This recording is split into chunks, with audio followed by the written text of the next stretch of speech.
साहेबांनी याला फाट्यावर मारला रे, याचा तिकीट कापला रे। साहेब मी जुना कार्यकर्ता आहे रे, समाजसेवा करतो रे, माझा तिकीट नका कापू, मी निष्ठावंत आहे रे। पक्षात नवीन आलेल्या मास्टरवादी पक्षाच्या माणसाला तिकीट दिलाय, त्याची समाजसेवा कर जा। कसला जुना कार्यकर्ता? शेवटी यांना झक मारून पक्षाचाच काम करावं लागेल, नाहीतर संपले। येस येस बरोबर।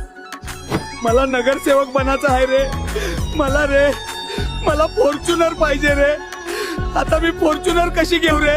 हलकू भाऊ, तुम्हाला फॉर्च्युनर घेऊन द्यायची जिम्मेदारी आमची आहे, तुम्ही अपक्ष फॉर्म भरा। जय हलकू। आता मी अपक्ष, सगळे पक्ष गेले तेल लावत। हलकू भाई जिंदाबाद। हलकू भाईला फॉर्च्युनर घेऊन देण्यासाठी प्रचंड बहुमतांनी विजयी करा। मतदान चिन्ह आहे लाईक आणि फॉलो बटन।